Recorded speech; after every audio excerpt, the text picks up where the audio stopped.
In 2006, fans of the Bionicle franchise were quote-unquote treated to the release of a video game for the franchise called Bionicle Heroes. It began development in 2005 and was originally going to be a first-person shooter of all things, but concerns arose about the game's ESRB rating and switched it over to a third-person perspective instead.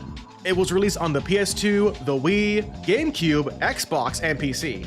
The game was published by Eidos Interactive, who gave the task of development to TT Games, whom you may recognize as the developers of the famous LEGO Star Wars franchise. And while it did receive praise for its humor, it was criticized for its repetitive and simplistic gameplay. And honestly, this game is such a slog that I can't do this alone. Even though I am strong, need something more to me, someone to push me to victory. Let's see what we can do together, me and you. Hello everyone, you may know me as the guy who arranged the cover of Rage Awakened for Jude's channel intro, but what you may not know about me is that I love Bionicle and all that its lore has to offer. Bionicle was a toy line that LEGO ran from 2001 to 2010, too short if you ask me, and it branched off into several books, comics, and movies that we do not talk about. So today we're here to talk to you about what this game is and how it plays. With all that out of the way, hey, my name is Jude. And I'm Joshua Taipale. If you've never gone hero mode before, we are here to tell you what is Bionicle Heroes. So let's get that story out of the way, shall we? The story of Bionicles follows the 6 Toa, who are given these masks to protect the Matoran and Turaga from the Makuta, who is the evil brother of the Great Spirit Matanui, basically the god of all Bionicles. And he assigns the Toa with a mask that grants them powers over a specific element. Red gets fire, blue gets water, green is air, white is ice, black is earth, and brown is stone. We begin the adventure with our player character arriving on the island of Voyanui, where we're introduced to the Matoran called, Balta. He tells the player that the island has been invaded by the 6 Paraka, a group of gangsters who woke up one day and chose violence, stole the Mask of Life, and took over the island. Balta tasks us with taking down the Paraka and gives us the Mask of a Toa to do so. So we make our way across the island, yo-yo the Paraka, and eventually fight Vizok, the super secret 7th Paraka, get the Mask of Life? Wait. They just have a dance party and credits roll. That's it? Yeah, that's really it for the story section of this video, Josh. In terms of literature, you could say this game is a short story.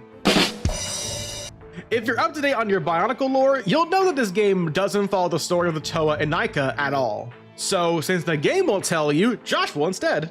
The Toa and Nika started out as Matoran on the island of Matanui. When the Great Spirit began to fade, 6 Matorans set out in search of the fabled Mask of Life to bring him back. Their ventures led to them being struck by lightning and washed ashore, transforming into the Toa and Nika we see in-game. There they found out that the island of Voyanui, much like the game itself, has been taken over by the Paraka. However, in the lore, the Paraka managed to trick the Matoran into thinking they were Toa. Also, the reason why the Paraka want the Mask of Life is never explained in-game, but in the lore, their leader Zaktan was being used by the Makuta to get a hold of the mask for his own reasons, which we do not have time to go over in this video. Also, Vizon is the 7th Paraka for a specific reason. Vizok, the blue Paraka, and Vizon were once the same person who were split into 2 beings. Upon discovering the Mask of Life, he was cursed with this giant monstrosity called the Fenrak spider.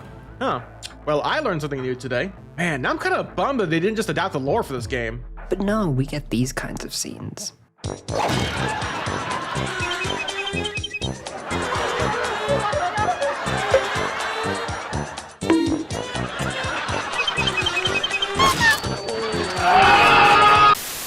Okay, so the story is basically non-existent, so what is there to talk about, Josh? Well, there's also the gameplay, Jude. How about we start with the cast of characters? Bionicle Heroes is a third-person shooter where you play as the 6 Toa and Nika. Jala, Toa Fire, Holly of Water, Kongu is Air, Motoro Ice, Nuparu is Earth, and Huki is Stone. Jala, for those who don't know, is actually the Matoran from the first Bionicle movie. He got his mask from the deceased Toa Likon, as well as the best friend of the 7th Toa of Metro Nui, Takanuva. Now, Jala is the second fastest character in the game and is able to walk across lava and burn down Lego vines, which I didn't know was a thing until now. His guns are mostly mid-range, so he can't shoot well at long range, and is also the weakest of the 6. Next up is Holly. Holly is the Toa of Water and was also featured in the Mask of Light movie, who was a good friend of Jawa's growing up. Holly is, in my opinion, the worst of the Toas. She uses a beam of water to shoot, and it does trash for damage. It takes so long to get kills with her, and when she's locked on the target, she's so slow. She can also activate water jars for bonuses, as well as, walk on water, apparently. Wait, does that mean Jesus is a Toa of Water? It's nice to actually take a break and have a little fun. Yeah. Cannonball! What? Next, we have Toa of Air, Kongu, my personal favorite. Kongu is by far the fastest character in the game, able to outpace any foe you come across, and comes packed with an axe that's also a shotgun. Nice. He can also leap across wide gaps that no one else can reach, and can use wind-based constructions to progress as well. Fun fact, Kongu was actually featured in the second Bionicle movie that we do not talk about either. And now we get to the best Toa of the six, Matoro. This guy was among the Toamari who ventured down into the underwater depths in search of the Mask of Life. When the Great Spirit Water knew he was dying, Matoro sacrificed himself to rescue the other Toa and resurrect the Great Spirit. We lost a good man that day, Jude. We'll never forget your sacrifice, Matoro. May you rest in peace. Matoro in-game is your sniper character, and can zoom in on targets to get a better shot. He can also use this to shoot walls to open doors and whatnot. But it doesn't matter, since the game will make you lock onto a target even if you're just looking at them. Because forget aiming, am I right? Then there's Nuparu. He is the Toa of Earth and can climb certain walls. He has access to a grenade launcher and can drill through certain areas for more Lego pieces. Unfortunately, he is so slow. So you'll be only using them when they're required. Huki is used for a majority of the game. See, somebody on the dev team must have really liked this guy because Huki is used for operating most of the puzzles, if you can even call him that. Yes, because when you think of a guy who operates machines, you think of a guy who throws rocks all day. All right, so let's move on to the rest of the game now, shall we? But Jude, wait, you forgot the most important character in the game. Kongu? I already talked about him. No, you forgot about the Paraka and Vizon. Oh yeah, them. So once you defeat a Paraka, you can play as them in their specific zones. They're able to access secret areas to find extra goodies scattered throughout the zones. But once you beat the game, you can no longer play as them, and you're forced to play as Vizon for the post-game. And in case you're wondering, no, the game does not warn you about this. You're locked out of them forever. Thanks, game. It's my curse. Literally. I can't take this off ever. Bionicle Heroes is broken up into one gameplay loop. You shoot enemies, objects, and nature, all to get more and more Legos. When you build up enough Legos, you can go into what's called Hero Mode. This allows you to become fully invincible and build giant creatures to progress further in the levels. Then you get more Legos and go Hero Mode and get more Legos. Did I miss a step, Jude? No, you pretty much described the game in a nutshell, Josh. The reason why Bionicle Heroes is not so well remembered is the fact that the gameplay loop is horribly repetitive. This stuff is boring.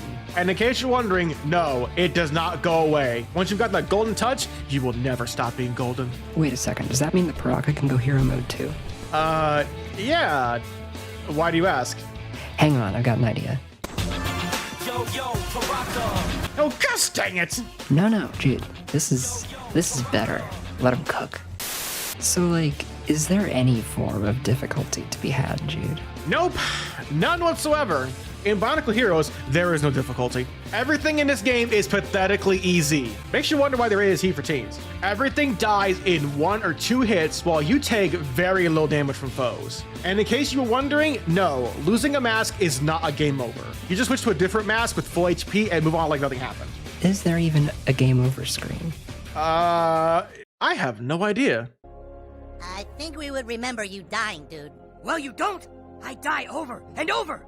Only to wake up in my bed like nothing happened. Dude, you're freaking out Mintberry Crunch. He's peed his pants. No, Mintberry Crunch doesn't ever pee his pants. Now let's go over the enemies and bosses of the game. You'll be fighting a ton of enemies that all die in one hit and pose little to no challenge, all of whom are Bionicle sets from previous toy lines, such as the spider ones called the Vizorak, the Vaki, who are a bunch of mantis-like creatures that like to play dead, and everyone's favorite president who turns into a ball, Barack Obama. I see what you did there. And then we have the bosses, if you could even call them that. A majority of these fights are about you dodging the slow attacks, kill a bunch of enemies, go yo-yo Baraka mode, That's about it. The game features a ton of Bionicles from previous movies and comics that fans are sure to get a kick out of, such as the Rakshi, Nadiki, Kreka, Sidorak, and Rudaka, along with Brutaka and Axon. See, Brutaka and Axon are the only characters who actually appeared in this part of the story. Long ago, they were members of the Order of Mononui and became good friends during this time. They were stationed on Voyanui to protect the Matoran there until Brutaka betrayed him after having doubts about the Great Spirit. So it makes sense why Brutaka is working with Paraka, but exactly why Axon is against us in-game is unclear.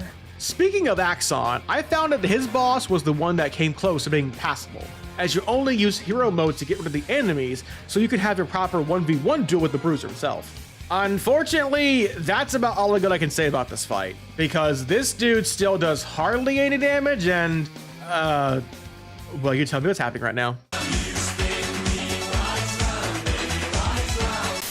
Then we have the Paraka bosses themselves. Now each zone has up to 4 levels, with the final one being a boss against the Paraka of that stage.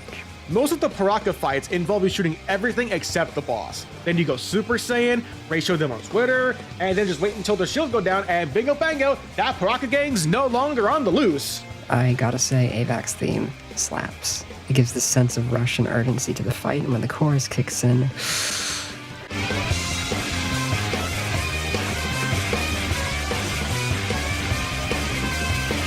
Okay, so let's go over some tips and fun facts about the game, shall we?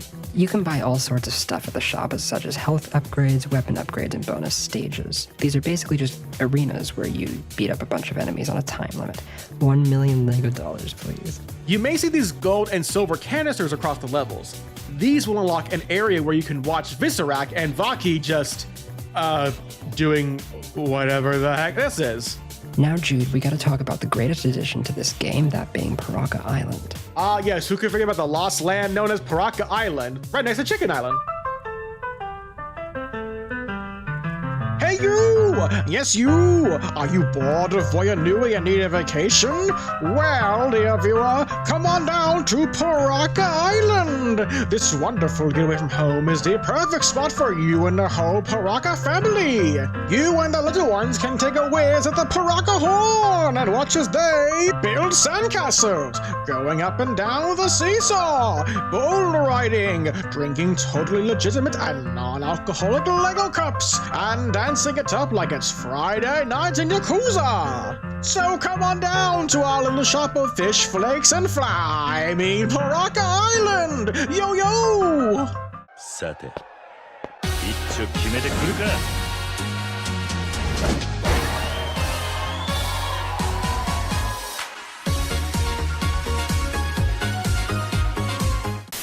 So hopefully this video has given you a good idea of what this game is and how it plays. If you wish to purchase this game nowadays, don't. The game was never ported to any new console, but it is still relatively affordable online. However, the best port is without a doubt the PC version, which is capable of running up to 1080p, 60 FPS, and even 4K. Bionicle Heroes, while it may not be the best game in the world, it's a nice love letter to the franchise with tons of references to said franchise. Unless you're a hardcore Bionicle fan, just don't bother with this one, bro. Just look up Paraka Island on YouTube and you'll get the only serviceable thing here. With all that out of the way, special thanks to Joshua Taipale for collabing for this video. Subscribe to his YouTube channel for great song covers. And as always, be sure to like, comment, and subscribe, and thank you all so much for helping us reach 400 subs. Take care.